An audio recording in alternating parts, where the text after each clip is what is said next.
그래갖고 2년 동안 이 할머니가 안 죽은 거야. 그러니까 7천만 원을 다 쓴 거야. 다 쓰고 난 다음에 이제 병원비를 안 내니까 모시고 가라. 그러니까 오빠가 모셔라. 아니다, 나는 받은 거 없다. 네가 더 받지 않았냐? 나는 없다. 서로 이래갖고 원수 돼갖고 안 만나는 거야. 70이 넘어서 자식들이. 엄마는 죽지도 않고. 그러니 자식 원수 만들고 91살에 2년 동안 누워서 돈만 축내니 그렇게 살아서 뭐하냐. 그러니 차라리 어떻게 해라? 죽어라. 죽어. 그러면서 먹이더래요. 이게 여러분들 남의 얘기가 아니에요. 여러분들 얘기예요. 여러분들 우물쭈물하다 내 이럴 줄 알았다. 이 꼴 날 뿐 많아요, 여기. 그냥 아무것도 안 하고, 아무 일도 안 하고. 그래서 저는 여러분들한테 정말 권하고 싶은 거는 내가 자식들한테 정말 늙어서 구박받기 싫으면 지금 운동해야 돼요. 운동을 하는데 무슨 운동을 해야 되냐면 헬스 해야 돼, 헬스. 헬스장에 다녀야 돼요. 나이를 먹을수록 헬스장에 다녀요. 미국은요, 헬스장에 다 할머니, 할아버지들이 다 다녀요. 그래갖고 돌아가실 때 6개월 이상 고생하면서 돌아가는 분들이 거의 없대요. 95%가 6개월 이내에 거의 다 돌아가신대요. 근데 우리나라는 치매 걸린 할머니, 할아버지가 거의 58만 명이에요. 58만 명. 610만 명 중에 거의 10%에 달하는 할머니가 똥오줌을 싸고 지금 저 누워 있는 거예요. 그러니 그 가족들이 미쳐요, 안 미쳐요? 미치는 거예요. 그러니까 여러분들도 내가 지금부터 삶의 계획을 잘 짜셔야 돼요. 내가 이렇게 살아야 되겠다, 저렇게 살아야 되겠다. 이런 계획이 없으면요, 참 힘들어요. 그러니까 여러분들 앞으로 5년 후에 내가 뭘 할 거다, 10년 후에 뭘 할 거다, 20년 후에 뭘 할 거다, 30년 후에 뭘 할 거다. 이거 계획 서 있어야 돼, 안 서 있어야 돼요? 서 있어야 돼요. 그런데 그냥 아무 계획 없는 분들, 여기 지금 50에 은퇴해갖고 나는 아무 계획이 없다. 그러면은 50에 은퇴하면은 죽어요, 안 죽어요? 그 죽으면 너도 편안하고 나도 편안하고 대한민국 다 편안한데 안 죽어요. 50이 넘어서 100살까지 안 죽는 거. 50년 동안 아무 계획이 없는 사람들은 게으르게 살 수밖에 없어요. 내가 그 형한테 그래서 형, 영국의 조지 버나드 쇼라는 사람이 있어. 들어봤지? 조지 버나드 쇼. 그랬더니 들어봤대. 그 사람이 극작가야. 근데 그 사람이 1950년에 죽었는데 그 사람이 몇 살에 죽었냐면 94살에 죽었어. 94살에. 94살에 죽었는데 94살에 죽으면서도 자기 묘비명에 뭐라고 써놨느냐면은 우물쭈물하다 내 이럴 줄 알았다. 이렇게 써놓고 죽었어. 94살에 죽으면서도 우물쭈물하다 내 이럴 줄 알았다. 이러고 죽었어. 무슨 얘기냐면 우리가 내일 하지 하다가요, 소중한 일을 못하는 경우가 많아요. 이 게으른 사람들이요, 내일 할게 그러다가요, 아무 일도 못하고 죽는 경우가 많아요. 어떤 게으른 처녀가 있었어요. 이 처녀는 아무것도 하기 싫은 거야. 머리도 안 감고 세수도 안 하고 이빨도 안 닦고 그냥 감기를 그냥 코에다 맨날 달고 사는 거예요. 밥도 자기 손으로 안 해먹고 자도 그냥 이불 속에 들어갔다가 그대로 터널 만들어 놓고 그대로 나오는 그런 여자예요. 근데 나머지는 아무것도 내 손으로 안 하는데 꼭 하나 자기가 해야 되는 일이 있어요. 똥은 자기가 싸야 돼요. 똥은 자기가 싸야 돼요. 똥은. 그 똥도 그냥 며칠 그냥 미루다가 그냥 도저히 배가 아파갖고 어쩔 수 없을 때 이제 옛날에 그냥 그 화장실 뒷간에 이제 똥 누러 가는 거죠. 똥을 이렇게 앉아서 팔짱을 이제 다리 사이에 끼고 이렇게 보는데 사는 게 너무너무 괴로운 거, 귀찮고. 사는 게 힘들어, 귀찮고 죽겠다. 근데 감기가 걸리니까 또 힘을 주려니까 콧물이 쭈르륵 나와갖고 발판에 딱 닿은 거예요. 발판에 딱 닿는데 웬만한 여자 같으면 손을 꺼내갖고 이걸 훔칠 텐데 여기 무릎 이거 쪼그린 데서 팔 빼는 게 귀찮은 거야. 이렇게 쳐다보고 있는데 구데기가 한 마리 지나가다가 웬 흰 기둥이 있단 말이야. 이게 뭔가 하고 구데기가 타고 올라오기 시작했어요. 막 타고 올라오는 거야. 막 타고 올라오는데 구데기까지 날 귀찮게 하네. 그리고 막 코끝에 보일랑 말랑 할 때까지 온 거야. 이제 코끝에까지 막 와갖고 귀찮아 죽겠네. 이제 손을 빼갖고 내가 훔쳐야 되겠다. 그런데 갑자기 바깥에서 노크 소리가 땅땅 들린 거예요. 그랬더니 이 여자 너무 깜짝 놀라갖고 어떻게 했냐면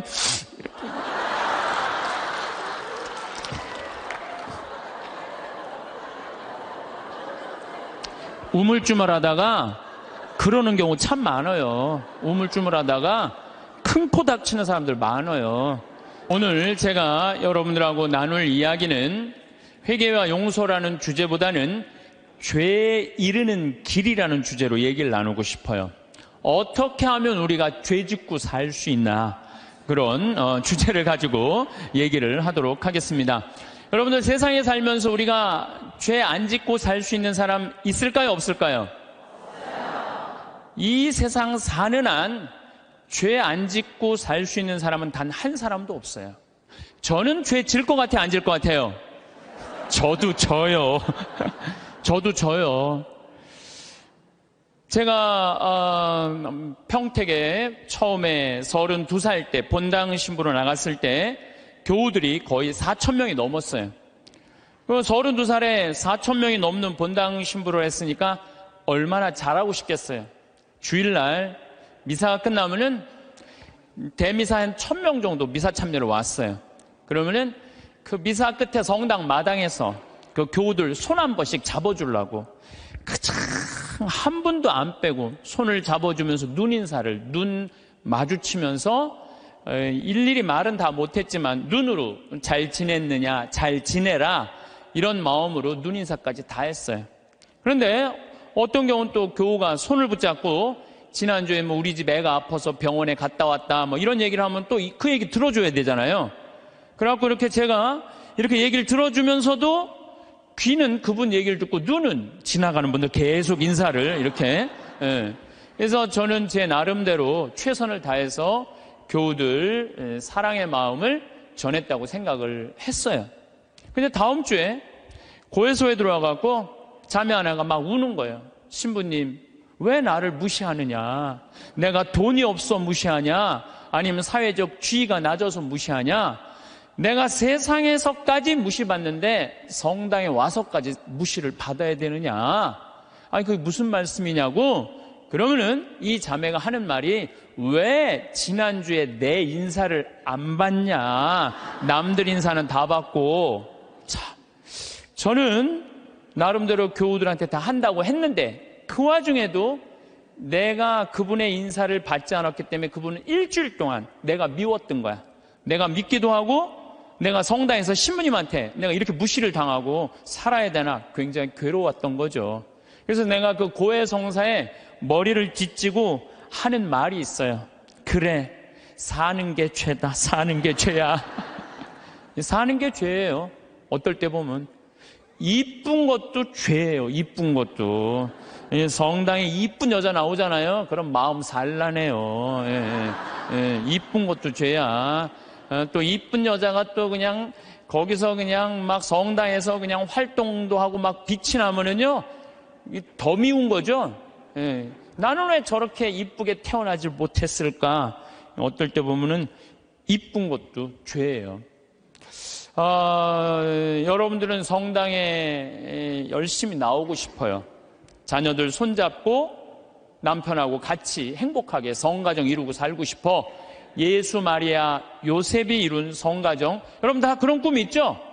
정말로 다 같이 미사 참여 손잡고 하고 싶은 꿈이 있는데, 자식은 성당 가자 그러면은 마치 성당 가는 건 구닥다리나 하는 것처럼 엄마나 가라 그러고 성당 가는 거 무시할 때, 내가 무시당하는 게 아니라 예수님까지 무시당하는 기분 들 때 우리가 너무너무 슬퍼요. 남편은 또 술 먹고 바람 피고 때리고 폭력을 하면은, 여러분들 그런 남편 정말로 죽이고 싶을 때도 있잖아요. 정말 난 착하게 살고 싶은데 마음에 죽이고 싶은 생각이 들 때가 있어요. 얼마 전에 어떤 할머니가 56년 동안 남편이 계속 때렸던 거예요. 근데 이 할아버지가 이 병이 누워갖고 치료하자고 그러는데도 또 그날도 때린 거예요. 그러니까 할머니가 홧김에 그 할아버지를 결국은 죽였잖아요. 그러니까 그 할머니는 평생 맞으면서도 가정을 지키고 싶었던 거예요. 그런데 그런 조그만 죄들이 쌓여서 제 생각에는 큰 죄가 되는 것 같아요. 조그만 죄들이. 나는 착하게 살고 싶은데 세상이 가만 놔둬요, 안 놔둬요? 가만히 안 놔두잖아요. 나 성당에서 신앙생활 열심히 하고 싶은데 다른 사람이 나 욕하고 헐뜯으면은 내 마음 안에서 미움이 생겨요, 안 생겨요? 나는 정말로 착하게 살고 싶은데 남들이 가만히 안 놔두는 거야.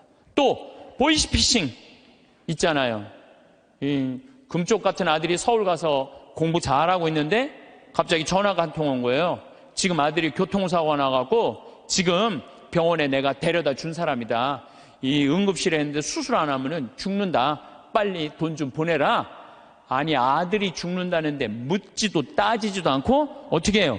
돈 300만 원 보내줬어. 그랬더니 한 10분 후에 아들이 전화하는 거, 엄마 잘 있느냐고. 멀쩡한 아들이. 이미 돈은 보냈는데. 그렇게 2008년부터 3만 건이 넘는 보이스피싱에 우리 순진한 사람들이 얼마만큼의 돈을 손해를 받느냐면 3,700억을 손해를 봤어요. 3,700억을. 그러니까 그 착한 사람들이 그렇게 돈이 사기당했다고 생각했을 때 화가 나요, 안 나요? 화가 나요. 착하게 살고 싶은데도 세상이 가만히 놔두지 않는 거예요. 근데 여러분들, 여기 계신 여러분들 대부분이 착하게 살고 싶은 분들일 거예요. 그러니까 이 시간에 여기 나왔겠죠. 한번 착하게 살아보고 싶은 의지가 있는 분들 아니에요. 근데 남을 죄짓게 하는 사람들은 반드시 하느님께서 거기에 응당한 대가를 치른다고 예수님 말씀하시잖아요. 예수님께서 이런 말씀을 하시죠. 남을 죄짓게 하는 일이 일어나지 않을 수는 없다. 참 중요한 말을 해요. 우리가 세상을 살면서 남을 죄짓게 하는 일을 안 일어날 수는 없다. 그러나 불행하여라. 그러한 일을 저지르는 자, 이 작은 이들 가운데 하나라도 죄짓게 하는 것보다 연자매를 목에 걸고 바다에 내던져지는 편이 훨씬 낫다. 너희는 스스로 조심하여라.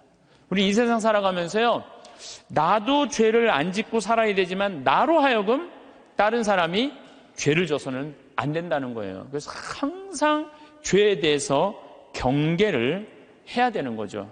그래서 여러분들 주위 중에 지금 사기치는 사람들, 남 괴롭히는 사람들, 이런 사람들 누가 다 대신 벌 줄 거야?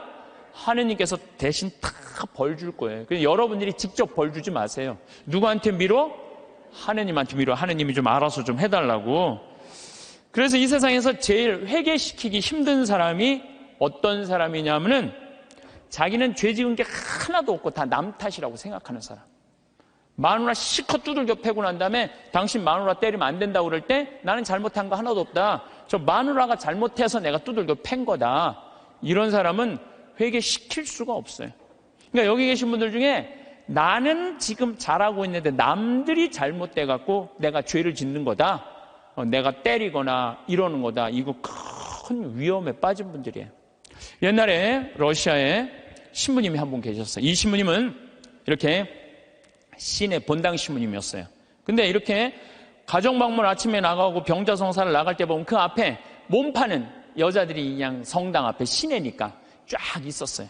그래갖고 밤새 막 옷 그런 거 그냥 빨아놓고 걸어놓으면은 신부님이 나가면서 회개하라고, 니네들 때문에 수많은 사람들이 죄 속에 빠지고 너희들도 죄의 굴레 속에서 산다고, 회개 안 하지면은 너희들은 지옥에 갈 것이라고. 신부님 나갈 때 또 들어올 때 또 그냥 밤에 그냥 여자들이 그냥 몸 판다고 쫙 이상하게 옷 입고 앉아 있으면은 그냥 신부님 눈꼴이 시잖아요. 그러니까 뭐라 그래? 회개하라고. 너희들 그렇게 죄 지면은 지옥에 갈 거라고.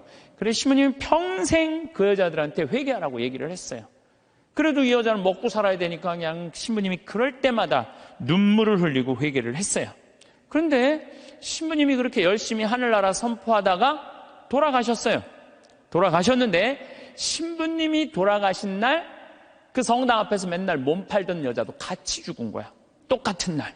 그래갖고 이제 베드로 성인 앞에 가고 이제 천당, 지옥, 연악, 도정을 딱 받으려고 이렇게 줄 서서 있는데 신부님이 가만히 보니까 평생 몸 팔고 살던 여자가 앞에 딱 서 있는 거야. 이 여자가 내 앞에 있네? 그래갖고 이제 저 여자 평생 죄 짓고 산 여자니까 저 여자는 지옥에 갈 거야. 그리고 이렇게 있는데 베드로 성인이 그 여인을 보더니 안다는 듯이 싹 웃으면서 이 치부책을 대충 넘기는 거야. 대충 넘기더니 핸대는 소리가 천당 도장을 딱 찍어주는 거예요. 신부님이 뒤에서 기가 막히잖아요. 저 여자가 어떻게 산 거 알면은 천당이라는 도장을 찍어줄 리가 없는데 저런 여자가 천당이면은 나는 만당이겠다. 만당. 저런 여자가 천당이면 난 만당이겠다. 그래갖고 신부님 차례가 딱 됐는데 베드로 성인이 신부님을 딱 보더니 안 됐다는 듯이 이렇게 쳐다보더니 이 장부를 자세히 꼼꼼히 넘기는 거예요. 그러더니 베드로 성인이 신부님은 지옥이라고 지옥 도장 딱 찍은 거예요. 신부님이 따졌죠. 지금 베드로 성인 제정신이냐고. 평생 몸 팔고 산 저 여자는 천당이고 하느님 나라 평생 선포하고 산 난 왜 지옥이냐고 이유를 대라고. 그랬더니 또 신부님이 또 컴플레인을 하니까 이거 그냥 넘어갈 수가 없어서 그럼 내가 장부를 다시 한번 보겠다고. 그랬더니 그 여자 장부를 막 넘기더니 이 여자 천당 맞다고. 그리고 신부님 장부를 다시 보니까 신부님 지옥 맞다고. 이유가 뭐냐? 그랬더니 베드로 성인이 이런 말을 해요. 이사야전서 1장 18절에 이런 얘기가 있다. 신부님 아느냐? 주님께서 말씀하신다. 오너라. 오늘 10일을 가려보자. 너희의 죄가 진홍빛 같아도 눈같이 희어지고 다홍같이 붉어도 양털같이 되리라. 하느님께서는 아무리 죄를 많이 져도 하느님이 따지기 시작하면은 진홍같이 불러도 눈같이 희어질 거다. 다홍같이 붉어도 양털같이 희어진다. 그리고 내가 2000년 전에 내가 예수님한테 물어본 거 당신 기억 안 나느냐고. 베드로 성인이 이 루카복음 17장 4절에 주님, 제 형제가 죄를 지으면 몇 번 용서해 줘야 됩니까? 17장 4절에는 뭐라고 그러냐면 하루에 7번 잘못해갖고 7번 다 와서 용서해 달라고 그래도 용서해 줘라. 나는 그렇게 배웠다. 근데 신부님이 나갈 때마다 회개하라고 할 때 그 여자는 눈물을 흘리고 회개했다. 그럴 때마다 나는 2000년 전에 예수님이 세워놓은 원칙에 따라서 다 용서해 줬다. 그래서 이 여자는 평생 매일매일 용서를 빌어서 이제는 용서해 줄 게 없다. 근데 신부님은 평생 살면서 남 회개해라, 지옥에 간다 말은 했는데 신부님은 한 번도 하늘에 대고 눈물을 흘리면서 용서 청한 적이 없다. 근데 신부님이 평생 살면서 죄 한 번도 안 졌냐? 봐라, 이거 평생 쌓인 장부 한번 쫙 해고 신부님이 그걸 보고 아무 말도 안 하고 스스로 지옥으로 걸어 들어갔다는 이야기가 있어요.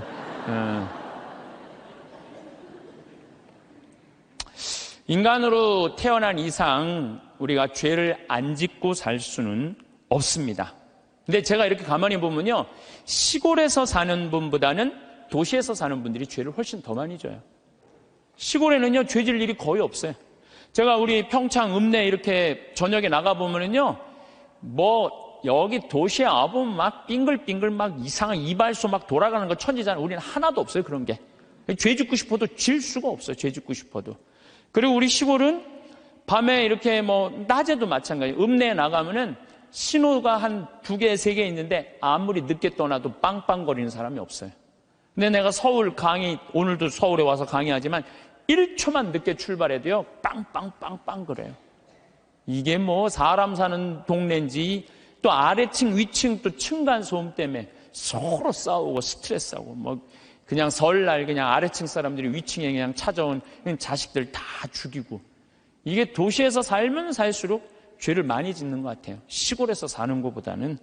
또 높은 자리에 올라가면 올라갈수록 죄를 지을 수밖에 없어요. 내가 알던 어느 시장님. 네, 시장님인데 열심히 우리 천주교 교우죠. 근데 자기는 정말로 돈을 안 받았대요. 정말 하느님 앞에 맹세할 수 있대요. 그런데 자기가 감옥에 10달 갔다 왔대요. 갔다 온 이유가 뭐냐면 추석 때 선물 꾸러미들이 그렇게 많이 들어온대요. 그러면은 선물을 막 다 보낸대요. 그럼 정말 사과 박스 같은 게 들어오면은 그 미처 못 보내고 던지고 가는 사람이 있대요. 그럼 업무 바쁘다 보면 다음날 뜯어보면 거기 안에 돈이 꽉 들어있대요. 그래갖고 다시 돌려줘도 하루만 그게 그 집에서 잠을 자도 이게 거리가 된다는 거예요. 자기는 전혀 받고 싶지 않은데. 그러니까 높은 자리에 올라가면 올라갈수록 죄 짓고 싶지 않은데 그래서 여러분들 출세하는 거 그렇게 좋아할 거 없다는 거예요. 높은 자리에 올라가면은요, 죄 지을 수 있는 기회가 훨씬 많아요. 많이 가지면 가질수록 죄를 더 많이 짓는. 부자가 하늘나라 들어가는 것보다는 낙타가 바늘구멍 통과하는 것이 훨씬 쉽다고 예수님 말씀하셨잖아요. 많이 가진 사람 많이 내놔야 돼요. 빌 게이츠, 워런 버핏 이 두 사람이 얼마를 만들어놨냐면 $1000억 만들어놨어요. $1000억. 빌 게이츠는 600억 달러를 내놓고 워런 버핏은 300억 달러를 빌 게이츠한테 줬어요. 자선재단에. 그럼 웬만한 사람이면은 자기가 만들고 싶잖아요. 300억 달러면. 우리나라 전 대통령 300억 원을 냈다고 그러는데 이 빌 게이츠, 워런 버핏은 자기가 관리하지도 않아요. 빌 게이츠한테 줬어요. 왜 그랬냐고 그러니까 나보다는 빌 게이츠가 훨씬 자선 사업을 잘해왔기 때문에 잘할 것 같아갖고 300억 달러를 냈다는 거예요. 얼마나 멋있어요. 그러니까 미국의 부자들은 존경받는 거예요. 근데 우리나라 부자들은요, 이게 내놓는 걸 떼어놔서 안 떼어먹으면 다행일 텐데 이 세금으로 떼어먹으니까 우리나라는 부자에 대한 거부 반응이 있는 거예요. 예수님이 그랬어요. 많이 가진 사람은 많이 내놔야 된다. 많이 가진 사람은. 하나님께서 많이 준 얘기는 많이 나누라고 그러는데 이게 여러분들 루카복음 16장에 부자와 나자로 얘기 알죠? 부자는 잘 먹고 잘 살았어. 하다못해 나자로 떨어지는 부스러기도 개가 나자로 종기 핥았어요. 근데 마지막 날에는 나자로는 아브라함 품에서 참 호강을 하고 부자는 뜨거운 불똥이 있어요. 물 한 방울 그것도 못 먹었잖아요. 예수님이 그러잖아요. 살아생전에 너무 고생을 했기 때문에 이 나자로는 호강을 하는 거. 당신은 부자인데 아무것도 나누지 않았고 고생하는 거다. 그러니까 우리가 돈이 많고 출세하면 할수록 뭐에 가까우냐면 죄에 가까운 거예요. 그만큼 뭐가 많아? 책임이 많기 때문에 책임이. 없는 게 속편한 게 있어요. 예수님은 이방인, 죄인들, 창녀들이 먼저 천국 간다는 말이 저는 요즘 조금 이해가 돼요. 버림받고 가난하고 빼곡고 힘없는 사람 천당 갈 확률이 많아요. 근데 여기가 지금 수서성당이란 말이에요. 우리나라에서 제일 잘 사는 동네란 말이야. 약간 위험하지 않을까. 그러니까 여러분들은 어떻게 해야 돼? 더 많이 내놔야죠. 요즘 저는 중국을 이렇게 보면요 걱정돼요. 여러 가지로 걱정돼요. 5살짜리 아이 막 눈알 빼고 막 그렇죠? 50살짜리 얼마 전에도 할아버지도 눈알을 막 빼가고 참 이 살아있는 사람들 눈알을 빼가요. 또 애들 1살 2살짜리 유괴해다가 팔아먹는 이게 수두룩하다는 거예요. 그거 팔아먹는 사람이 300명이 넘는다는 거예요. 그거 얼마 전에 잡았잖아요. 그러니까 중국이요, 저는 하느님을 믿지 않아서 반성을 하지 않는 나라예요. 쉽게 말하면 회개하지 않는 나라예요. 얼마 전에도 제가 그 중국에서 올린 동영상 유튜브를 봤는데 길 가면서 이렇게 소매치기 할아버지가 잡았어요. 그랬더니 잡았다고 그 할아버지를 길에서 때리는데 한 명도 모르는 척하는 거예요. 한 명도 말리는 사람이 없는 거예요. 이 막대기로 때리는데도. 중국 사람들은 남 일을 관여하지 않는데요. 관여했다가는 더 큰 화를 입어서. 양심이 완전히 없는 거죠. 돈만 벌으면 뭐예요? 요즘 중국이 돈 잘 버는데 이게 회개하지 않으면은, 회개하지 않는 나라 또 있잖아요. 일본도 똑같은 나라예요. 제가 보기에는. 예. 그래서 우리가 정말로 회개를 하고 살아야 된다. 그러면 우리가 어떻게 죄를 질 수 있느냐? 우리가 자그만 죄들이 커서 큰 죄가 되는데 그 자그만 죄, 우리가 큰 죄로 가는 첫 번째 뭐냐면 게으름이에요. 게으름. 덴마크 속담에 이런 얘기가 있어요. 젊어서 게으르면 늙어서 도적이 된다고 그래요. 게으른 사람이요 다 남 욕하고 비난하고 사기치는 거예요. 대부분이. 얼마 전에 우리 동창 신부들 모임이 있었어요. 한참 재미나게 노는데 내 정말 친한 형이 전화를 받더니 그러더라고요. 뭐라고? 죽었다고? 아씨 왜 죽어? 좀만 기다리지. 아씨 내가 찾아가려고 그랬는데 왜 죽었어? 장례미사가 언제야? 그렇게 묻더라고요. 월요일 날 전화를 받았으니까 수요일 날 수원 모전동 성당에서 장례미사라고 알아서 딱 끊더라고요. 그래서 내가 너무너무 존경하고 좋아하는 형이길래 형 신부를 형 경남 형 무슨 얘기야? 그랬더니 유일하게 대자가 한 명이 있는데 위암 말기였대요. 4기. 근데 이제 신부인 대부를 이제 보고 싶었던 거. 그 신부님이 대부니까. 그래서 보고 싶다고 연락이 계속 왔대요. 계속 왔는데 내일 가지 이렇게 미루다 보니까 대자 죽은 걸 못 본 거야. 그러니까 그냥 내일로 미루다가 그 소중한 대자 죽는 걸 못 본 거예요. 여러분들 이런 분들도 많아요. 성당 나가. 나중에 나갈게. 내가 좀 더 늙으면 나갈게. 그러다가 성당 나가서 회개도 안 하고 정말 하느님 만나지도 않고 그러다가 갑자기 죽는 경우 많아요. 막 게으른 처녀나 내일 가지 그러다가 그 중간에 그냥 시모님한테 병자성사도 못 받고 죽는 사람이나 뭐 달라요? 달릴 게 뭐 있어요? 우리 생태마을에는 이제 그 여름에 환경 피정을 해요. 전국에서 70개 성당이 와요. 그럼 애들이 한 3,000명 정도 와요. 그럼 2월 달에 예약이 끝나요. 그럼 어떤 성당은 2월 달부터 계속 답사 와요.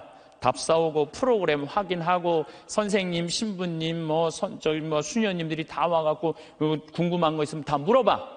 그런 성당들은요 와서 프로그램 잘하고 가요.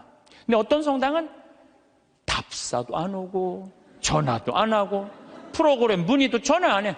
6월달, 7월달 하기 전에 6월달에 오리엔테이션을 해요. 전국에 있는 성당에 다 오라고 그래갖고 하루. 그래서 프로그램 다 답사식. 그것도 안 와. 아무 준비도 안 하고 딱 왔다가 내가 이럴 줄 알았으면 여기 안 왔다고. 그리고 그냥 2박 3일 동안 싸우고 가는 성당들도 있어요. 보면은. 인생에 있어서 준비가 안 돼 있는 사람들은 항상 싸워요. 항상. 보면은 우리 생태마을에도 우리 직원들 이렇게 보면은 야 여기 고추밭에 대 좀 한 100평 좀 전부 다 걷어놔.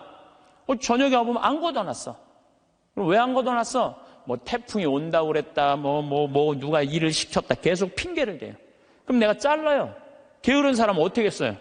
자르면 또 우린 대개 서울 경기도에서 이제 다 취직을 해갖고 하잖아요. 집에 가갖고는 또 뭐라고 그러냐면 그 생태마을 망해야 된다고 그런 데는 막 꼭 게으른 사람들이 남 핑계를 많이 대요. 마태복음 24장 45절에 보면 충실한 종과 불충실한 종 얘기가 나와요. 주인이 자기 종에게 집안 식솔들에게 제때 양식을 내줬는데 그렇게 하는 슬기로운 종이 있는가 하면은 주인이 늦게 오려니 하고 술 먹고 때리고 이래갖고 주인이 갑자기 어느 날 왔을 때 당황한다 이거죠. 그러니까 여러분 저는 제가 신학교 때 무슨 세미나를 했느냐면은 30년 전 얘기예요. 신학교 때 무슨 세미나를 했느냐면은 앞으로 주 5일째가 되면은 사람들 성당 안 간다. 토요일 날 일요일 날 놀러 나가지 성당 안 간다. 그리고 한두 번 놀러 나가다 보면은 특히 천주교는 고해성사 봐야 되고 귀찮으니까 냉담길로 들어선다. 프랑스 예를 들었어요. 프랑스는 신자가 95%인데 미사 참여는 8%밖에 안 돼요. 90%가 성당 안 나가는 거야. 우리 한국 천주교도 그 꼴이 올 거다. 그런 세미나를 했었어요. 그래? 만약에 그렇다면은 내가 신부가 될 때는 나는 이렇게 해야지. 시골에다가 아름다운 데다 집 줘놓고 토요일 날 일요일 날 클리 놀러 와라. 클리. 놀러 와서 거기서 미사 참여도 하고 교육도 받고 찬양도 해자. 그래갖고 저는 신학생 때부터 생태마을 꾸밀 걸 생각을 했었어요. 그때부터 나는 공부도 하고 책도 읽고 그래서 신부 되자마자 저는 땅 보러 다녔어요. 돈이 한 푼도 없는데도 30억짜리 50억짜리 땅 보러 다녔어요. 진짜로. 나는 하느님께서 우주를 나는 15,000평을 만드는데 하느님은 우주를 창조했잖아요. 우주를 창조하고 뭐라 그랬어요? 보신이 참 좋았다. 첫날도 보신이 참 좋았다. 둘째 날도 보신이 참 좋았다. 셋째 날도 보신이 참 좋았다. 여섯째 날 마지막 인간 만들어 놓고 보신이 참. 나는 그 느낌 아니까.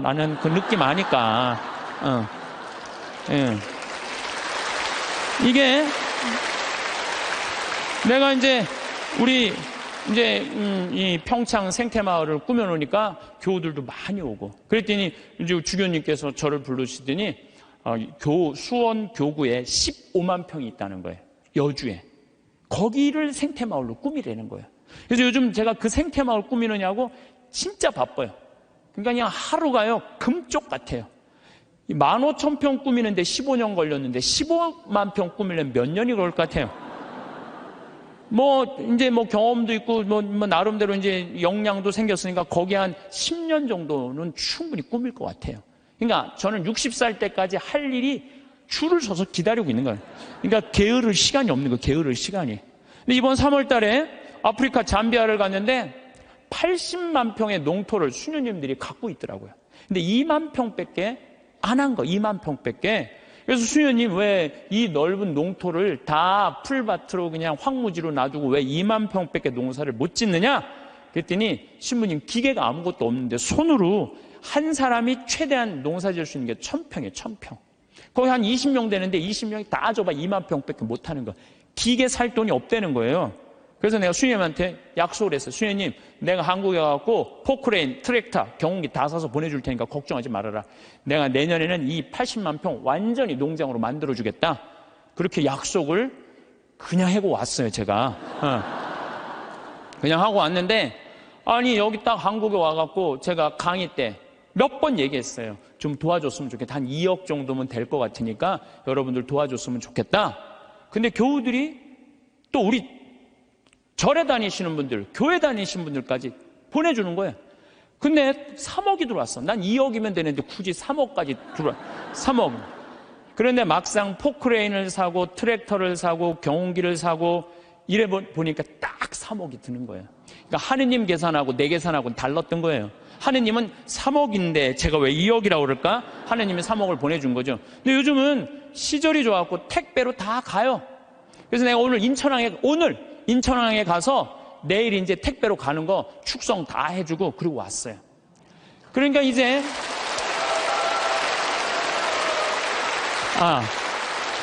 이거는 제가 박수를 받아야 될 게 아니고 정말로 함께 해줬던 그 많은 분들 1000만 원씩 봉헌해 주신 분들이 받을 박수예요. 저는 아무것도 한 게 없어요. 그러니까 이제 거기 갖고 이제 80만 평 농토를 꾸미고 거기를 나는 대학까지 해줄 생각이에요. 대학까지. 그 대학까지 만들어주려고 생각을 해보니까 또 한 10년은 내가 그러니까 난 70살 때까지 일이 기다리고 있는 거예요. 70살 때까지 우리 신부들이 70에 은퇴하거든요. 근데 은퇴하기 전까지는 나는 일이 기다리고 있는 거예요. 게으르지 않을 수 있는 거죠. 그럼 이제 70살 넘어서는 뭘 할까? 우리 동창 신부들끼리 모여갖고 야, 우리가 70살이면 지금 70에 은퇴하라고 그러는데 70이면 지금 다 아저씨 같잖아요. 그렇죠? 그럼 70에 우리 뭐 할까? 그래갖고 우리 신부들끼리 모여갖고 한 얘기가 그 얘기야. 야, 우리 70 넘으면 있잖아. 적어도 신부 생활 한 30년, 40년 하면은 하느님하고 거의 친하니까 반귀신이다. 반귀신 되니까 우리 커피숍 하자.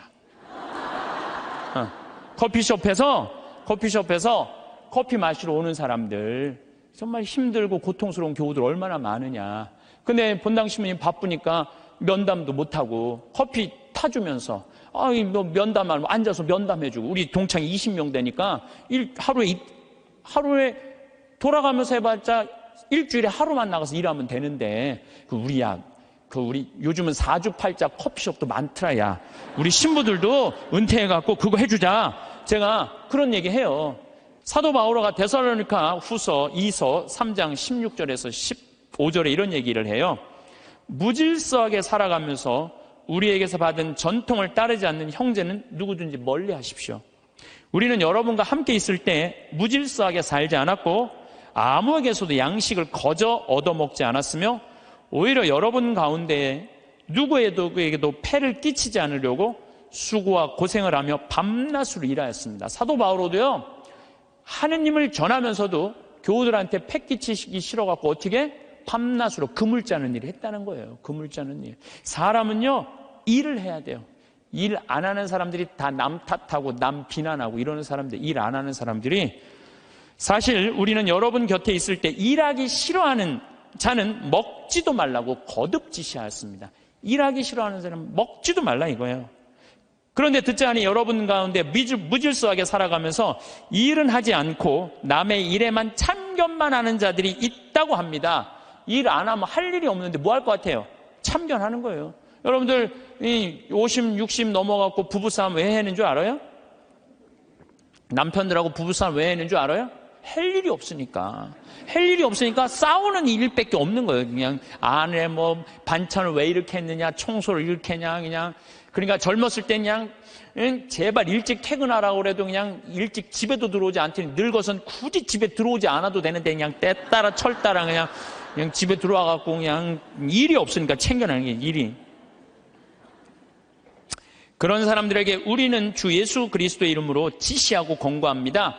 묵묵히 일하여 자기 양식을 벌어 먹도록 하십시오. 오늘도 내일도 아무 계획이 없거나 일이 없으면 사는 게 지겨워요. 일이 없으면 지겨워요. 우리는 저는 어렸을 때 시골에서 농사 졌어요. 옛날에는요, 다 일해야지 먹고 살았어요. 전 7살 때 벼를 베었어요. 사람들이 믿지 못하겠지만 할머니들은 이해가 할 거예요.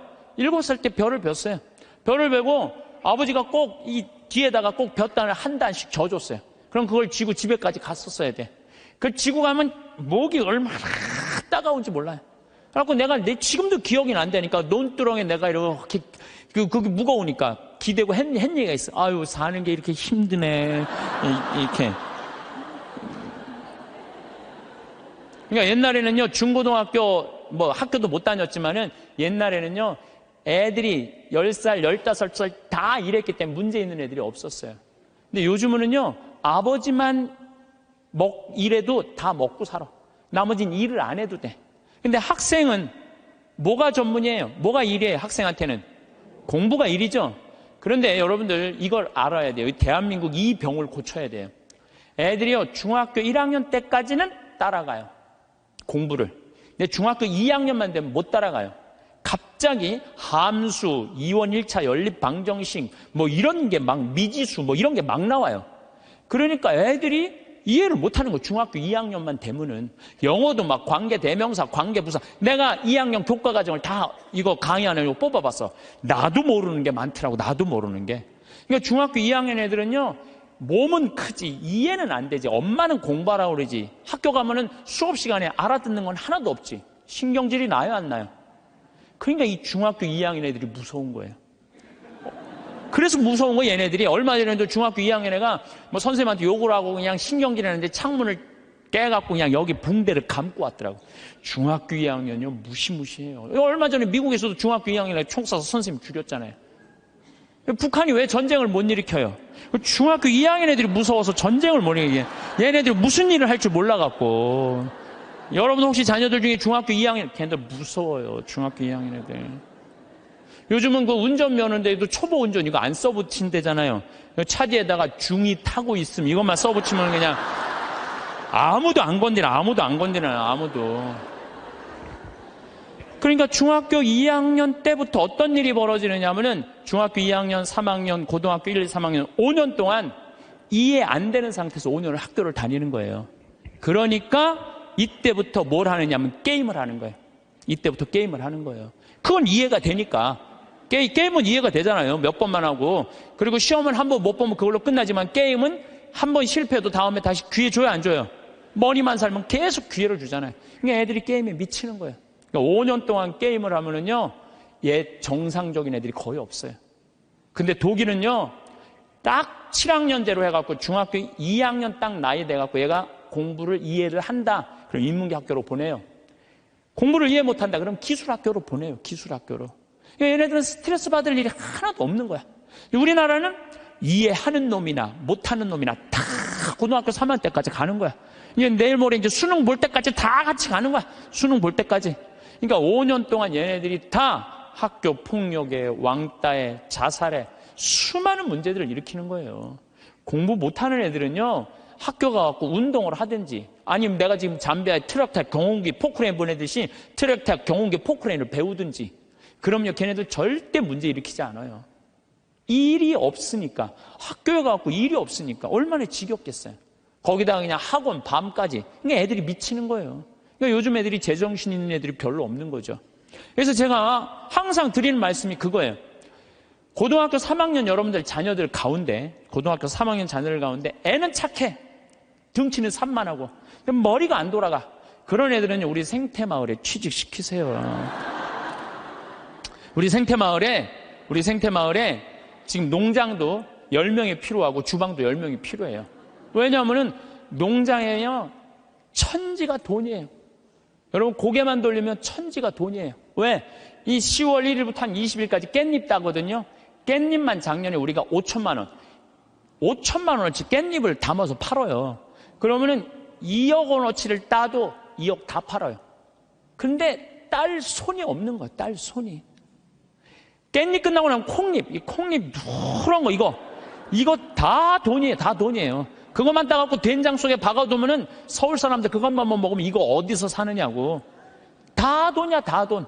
근데 뭐가 일이 없다는 거예요. 내가 우리 수원교구 주부에다가도 고등학교 3학년 아이들 중에 튼튼한 아이들, 수능 시험 못 본 애들, 이런 애들, 착한 애들, 이런 애들 취직 원서 내라고 내가 수없이 지금 내도 고등학교 3학년 졸업한 애들은 한 명도 없어요. 뭐냐면 내 자식만은 농사 안 시키겠다 이거예요. 내 자식이 여기서 빈둥거리고 놀아도 끝났는데도 엄마들은 꿈을 포기하지 않는 거예요. 대한민국의 불행이 여기 있는 거예요. 거기서 그냥 원서만 넣어갖고 대학 들어가 봐요. 그럼 끝나고 난 다음에 취직 안 되면. 그래서 캥거루가 우리나라가 47만 명이에요.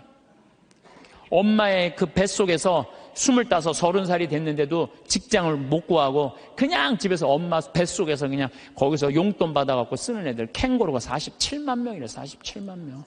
그러니까 그 집들이 다 스트레스 받는 거예요.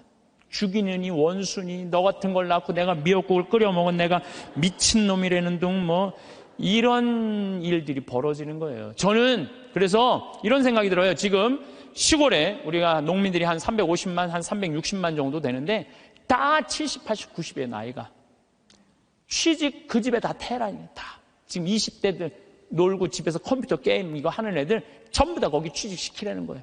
뭐 국가에서 월급도 좀 주고 그래갖고 앞으로 블루오션은 농업이에요. 농업이 블루오션이에요. 사람이요 일을 해야지 죄를 안 져요.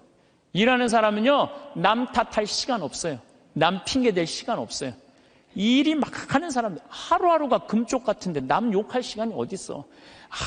아무것도 할 일 없는 사람이 대통령부터 저 밑에까지 다 욕하는 거예요.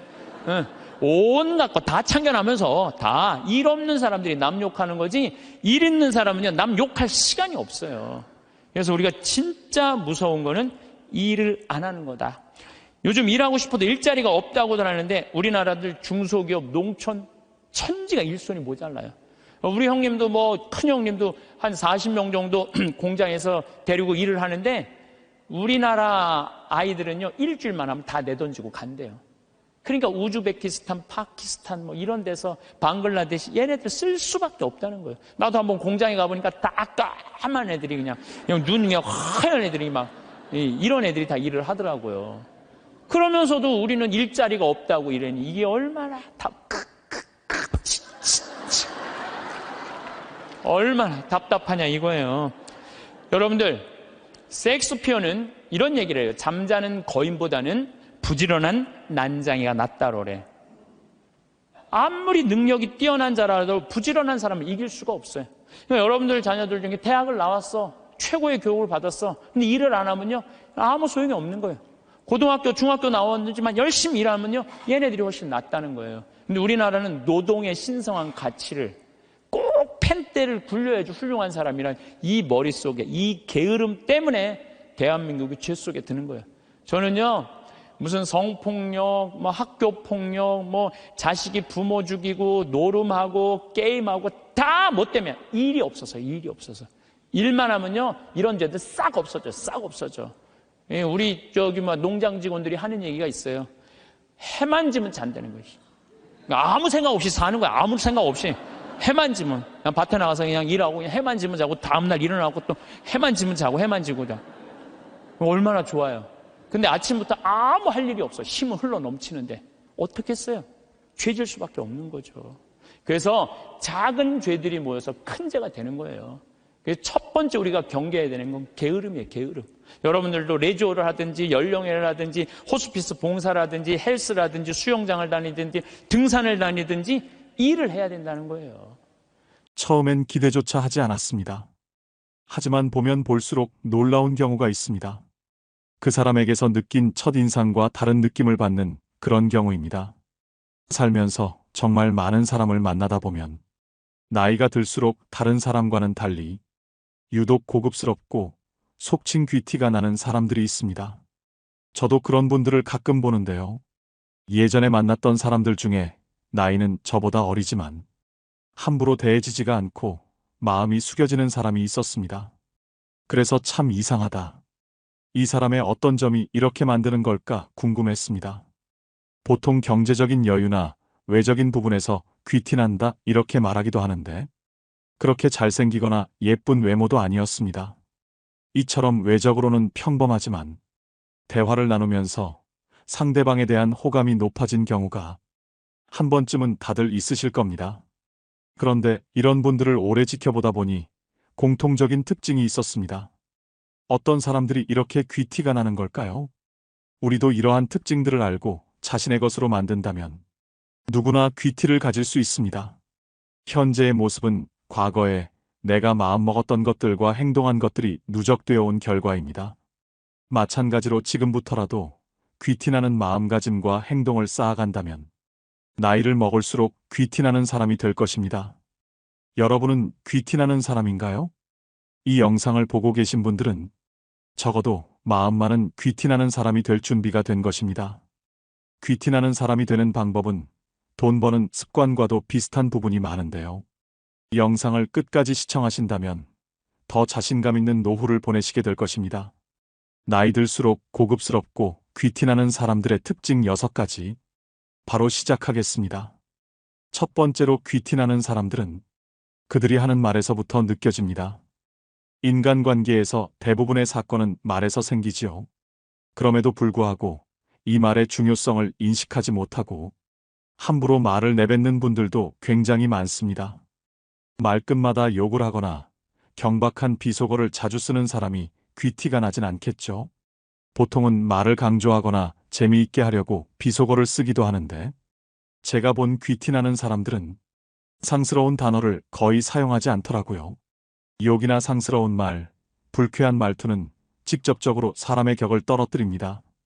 그래서 가벼운 사람으로 느껴지고 말의 무게감이 떨어지는 것이죠. 그보다는 가벼운 유머로 남들을 재미나게 합니다. 유머도 남을 비하해서 웃기는 유머가 아니라 관점을 살짝 비틀어 보거나 남을 치켜 세워주면서도 재치 있게 하거나 상황을 우습게 재해석하는 방식으로 고급스럽게 구사합니다. 국민 MC인 유재석 씨 같은 경우도 이런 스타일의 진행 방식을 사용하지요. 또 이런 분들은 언성을 높이는 경우가 거의 없습니다. 심지어는 화가 났을 때조차도 차분하고 조곤조곤하게 말을 하죠. 그만큼 본인의 감정 조절이 잘 된다는 의미이기도 합니다. 또 말투도 귀티에 어느 정도는 영향을 줍니다. 말을 더듬거나 어리숙하게 하거나 너무 빠르거나 느리거나 악센트가 강하고 투박하거나 횡설수설하면 아무래도 품위가 떨어지게 되죠. 귀티나는 분들은 자신의 생각을 잘 정리해서 좋은 어조로 얘기합니다. 말에 대해서는 개인적으로 특이했던 경험도 있습니다. 예전에 어떤 연세 드신 분인데 음담패설 같은 유머를 하는데도 전혀 상스럽지 않고 품위 있게 느껴지는 분이 있었는데요. 보통 야한 농담을 하는 분들은 그런 끈적거리거나 음탕한 것을 즐기기 때문에 격이 좀 떨어져 보일 수가 있죠. 그런데 이분은 마음에 그런 끈적거림이 전혀 없이 뽀송뽀송한데 그런 우스운 상황만 가져와서 그런 말을 하는 것이더라고요. 같은 말이더라도 어떤 마음으로 하냐에 따라서 다르게 느껴진다는 것을 경험했습니다. 두 번째로 귀티나는 사람들은 기본적으로 자기 관리를 잘하는 분들입니다. 물론 외모가 귀티의 많은 부분을 결정하는 것은 아닙니다. 하지만 수염이 거뭇거뭇하게 나 있거나 머리가 떡져 있는데 귀티가 나긴 어렵겠죠. 기본적으로 밝은 낯빛과 건강하게 보이는 사람에게서 귀티가 느껴지게 됩니다.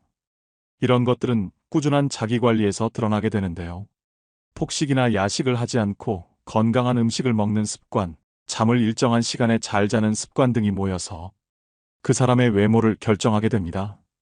타고난 미남 미녀는 아니더라도 자기관리가 잘 되신 분들은 누가 봐도 편안한 인상을 가지고 있는 경우가 많습니다.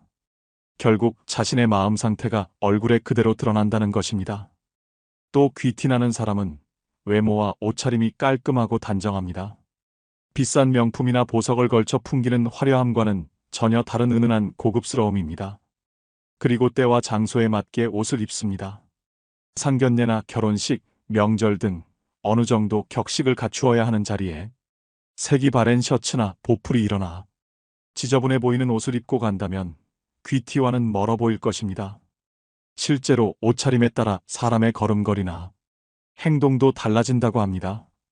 인간은 시각적 동물이기 때문에 외모로부터 받아들이는 정보가 많은 부분을 차지합니다. 매일 청결하게 씻은 몸과 깨끗하게 세척한 옷, 건강한 신체 이러한 모습들이 바로 귀티의 시작입니다. 깔끔하고 정돈된 외모와 단정한 옷차림은 귀티가 나는데 도움을 주는 기본 원칙입니다. 세 번째로 귀티나는 사람들은 선을 넘지 않습니다.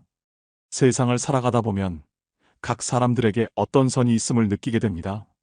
그런데 그런 선을 지키지 않고 넘어가다 보면 자연스럽게 사람들을 잃고 텅 비어버린 인간관계만 남게 되는 것을 느낄 수 있죠.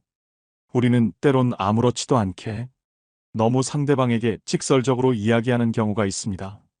그렇다면 귀티나는 사람에겐 어떤 비밀이 있을까요? 특히 불확실한 문제에 있어서는 독단적으로 말하지 않도록 주의합니다. 또 사람마다 다양한 취향이 있는 만큼 억지로 취향을 강요하거나 비웃지 않습니다. 먼저 안전거리를 넘어가지 않는 사람입니다. 안전거리를 지키는 것이 예의가 있는 것이라 하죠. 그리고 상대방의 눈빛, 손짓, 말투를 잘 인지하고 완벽하게 디테일을 파악해 상대의 속마음을 녹입니다. 그렇다고 무작정 모든 것을 맞춰주는 것이 아니라 원칙과 경계를 지켜 관용을 베풉니다. 매사 시시비비를 가리기보다는 용서할 수 있을 때는 용서해주면서 자신의 포용력을 보여줍니다. 친구와의 관계에도 선을 지키는 것은 중요합니다. 친구라는 이름이 사람을 편하게 만들긴 하지만 그렇다고 친구를 감정 쓰레기통으로 삼고 부정적인 감정을 무절제하게 쏟아내면 점점 친구들과 멀어지게 됩니다. 친구라고 하더라도 가능하면 깊은 속내는 잘 이야기하지 않는 게 좋습니다. 충분히 친해지고 난 뒤에 해도 늦지 않습니다. 상황이 힘든 사람에게 자랑을 하거나 잘난 척을 하는 것도 삼가야 합니다. 적당한 때에 자신의 약한 모습을 보이고 물러서고 들어설 때를 안다면 즐겁게 살 수 있을 것입니다. 네 번째로 귀티나는 사람들은 자세가 바릅니다. 전 세계에 600만 부가 팔리며 매년 베스트셀러에 오르고 있는 조던 피터슨의 12가지 인생의 법칙에서 제일 첫 번째 법칙이 바로 어깨를 펴고 똑바로 서라입니다. 주변에 보면 앉아있거나 서 있을 때 항상 자세가 올바른 사람이 있습니다. 그런 사람들은 보면 볼수록 성실할 것 같고 인상이 좋아 보이고 왠지 모르게 신뢰가 갑니다. 자세가 좋기 때문에 어떤 옷을 입어도 스타일이 좋아 보이고 품이 있어 보입니다. 왜 그렇게 보일까요?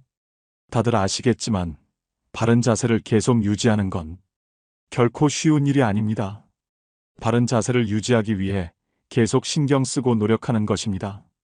사람들이 보지 않을 때도 자기 관리에 힘쓰고 있다는 것을 알 수 있습니다.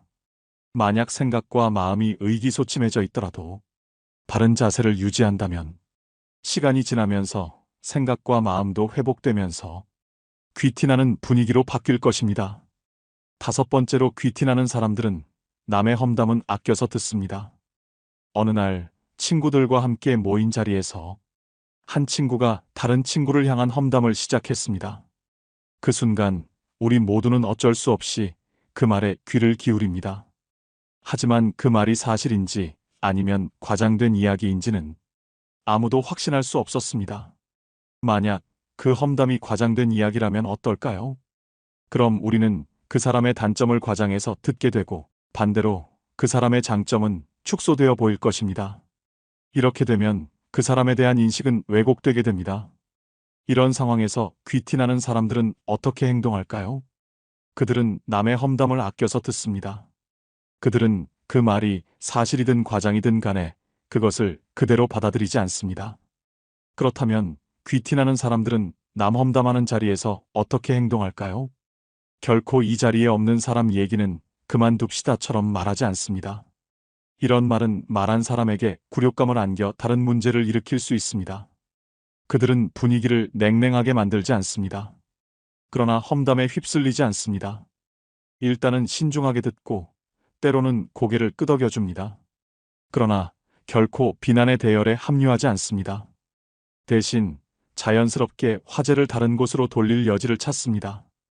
귀티나는 사람들은 대화에 참여할 때 항상 상대방을 존중하고 이해하려는 자세를 보입니다. 이는 그들의 성숙함과 깊이 있는 내면을 반영하는 것이죠. 자극적이거나 부정적인 말은 짧은 순간에 사람들의 시선을 집중시킬 수 있습니다. 뉴스나 신문 기사가 대부분 안 좋은 소식으로 채워지는 이유입니다. 사람들을 만나 이야기할 때 정치, 경제, 연예 등 다양한 분야에서 이슈가 되는 부정적 이야기를 꺼내 이목을 집중시키는 사람도 자주 있습니다. 하지만 그런 사람과 계속 대화를 하다 보면 부정적인 생각이 나에게도 쌓이고 피곤해지는 걸 느끼기도 합니다. 부정적인 말과 행동이 잦은 사람은 격이 떨어져 보이고 가벼워 보입니다. 뒷담화를 자주 하는 사람이라면 언젠가 다른 곳에서 나의 뒷담화를 하고 있을 수도 있습니다. 마지막 6번째로 귀티나는 사람들은 상대방을 배려합니다. 겉만 번지르르한 사람에게 실망을 느끼는 순간은 바로 대화할 때입니다.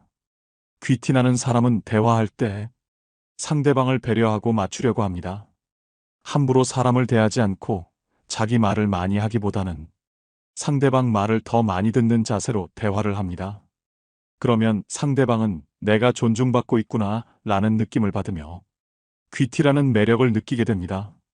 우리는 가끔 사람들과 이야기를 나누고 집에 갈 때 그 말은 하지 말았어야 하는데 라고 후회할 때가 있습니다. 내가 말을 많이 하는 것보다 상대방의 말을 경청하면 말실수를 하는 것을 줄일 수 있습니다. 또한 귀티나는 사람들은 실례지만, 죄송하지만, 바쁘시겠지만 같은 말을 자주 사용합니다. 이런 쿠셔너를 활용해 부탁하거나 거절을 할 때 상대방을 배려해서 말합니다. 또한 헤라와 같은 명령형의 말투보단 부탁해도 될까요? 해주실 수 있나요? 와 같은 의문형과 청유형의 문장을 사용합니다. 이런 식으로 부드럽게 자신의 의견을 제시하며 수직적 관계가 아닌 수평적 관계를 나타내 상대방을 배려합니다. 이처럼 귀티나는 사람은 함께 배려하며 사는 삶이야말로 진정한 공존의 길임을 알고 있습니다. 주변 사람들에게 따뜻한 배려를 베풀며 나누는 삶이 주는 감동도 느낍니다. 배려는 만기가 없는 저축입니다. 사람은 능력이 아니라 배려로 자신을 지키며 사회는 경쟁이 아니라 배려로 유지됩니다. 귀티나는 사람 특징 6가지를 말씀드렸는데요. 그렇다면 귀티가 나려면 어떻게 해야 할까요? 먼저 귀티를 만드는 가장 중요한 한 가지 요소에 관해 말씀드리겠습니다. 캐나다 토론토 대학 심리학과 연구진은 흥미로운 실험을 진행했습니다. 학부생들을 대상으로 백인 남성들과 여성들의 흑백 사진을 보여준 후 이들의 경제력을 맞춰보라고 했습니다. 정확한 실험을 위해 사진 속 사람들은 모두 무표정으로 어떠한 액세서리도 걸치지 않았습니다. 실험 결과 참가 대다수가 사진 속 인물들의 체력을 정확히 맞췄다고 합니다.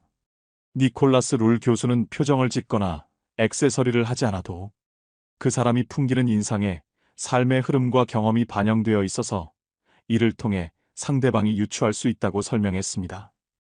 흔히 외모만 보고 섣불리 사람을 판단하지 말라고 하지만 상대의 얼굴만 봐도 부자인지 아닌지 알아낼 수 있다고 하니 흥미로운데요.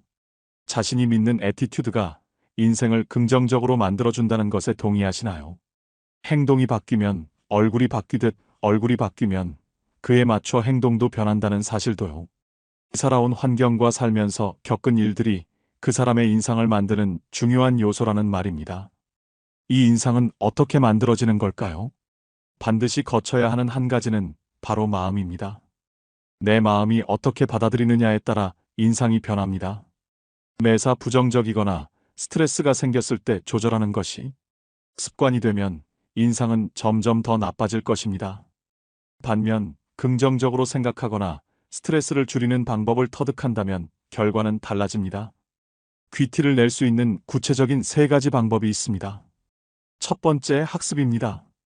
긍정적인 생각을 하는 법, 반듯한 자세를 취하는 법, 호감 가는 말투로 말하는 법, 명상 등으로 마음을 챙기는 법을 배우시면 목표를 이룰 수 있습니다. 둘째, 운동입니다. 꾸준히 운동을 하는 것은 생각보다 사람의 고급스러움과 귀티에 큰 영향을 줍니다. 생기 있는 피부를 만드는 것에도 좋지만 건강 유지와 스트레스 해소에도 도움을 줍니다. 또한 운동을 통한 크고 작은 성취감과 자신감은 눈빛으로 나타납니다. 그 사람의 건강 상태나 컨디션, 그리고 스트레스 정도 등 많은 것이 표정이나 태도를 통해 드러나게 되고, 꾸준한 운동은 겉으로 드러나는 표정이나 눈빛, 그리고 그 사람의 감정 상태에 긍정적인 영향을 주기 때문에 운동을 꾸준히 하는 것만으로도 큰 차이를 느낄 수 있습니다. 이처럼 나이 들수록 사람 자체의 격차를 벌리게 만드는 것이 있습니다.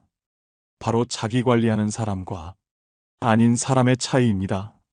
특히 자기 관리하는 사람은 정신과 삶을 대하는 자세를 건강하게 유지할 수 있습니다. 자, 하느님이 창조할 때 남자한테는 너는 하루에 10,000마디만 해라. 10,000마디만 해라. 창조할 때 그렇게 창조하신 거예요. 10,000마디만 하라고. 여자는 하루에 너는 25,000마디 해라. 25,000마디 해라. 그런데 나는 이렇게 강의를 하면 10만 마디를 해. 10만 마디. 10만 마디라니까 사실은 난 사제관에 우리 생태마을에서 강의하고 사제관에 딱 밥 먹으러 저녁에 내려가잖아요. 한마디도 하기 싫어요. 한마디. 근데 우리 밥 해주는 자매님이 밥하고 난 다음에 뭐 이런저런 얘기할 거 아니에요. 뭐 개도 내가 5마리 키우니까 개 얘기도 하고 뭐 좀 대꾸하기가 싫은 거예요. 그래서 한동안 대꾸를 안 했어요. 대꾸를 안 하니까 굉장히 기분이 나쁘잖아요. 신부님이 대꾸를 안 하니까 안 되겠더라고요. 그래서 하루는 불러서 내가 얘기를 했어요. 남자는 하루에 10,000마디만 하게 창조됐는데 내가 10만 마디를 한다. 그래서 나는 정말 대꾸하기가 싫다. 한마디도 하기 싫다. 그냥 밥만 먹고 싶다. 나한테 앞으로 말 시키지 말아라. 제가 얘기를 했어요. 얘기를 했는데도 그래도 우리 자매님도 여자인지라 말을 하잖아요. 그럼 막 말을 하는데 내가 얘기했는데도 말하니까 신경질을 하잖아. 내가 인상을 딱 쓰면은 자매님이 한마디예요. 신부님 대꾸하라는 게 아니야. 그냥 나 떠드는 거니까 그냥 밥만 먹으라는 거야.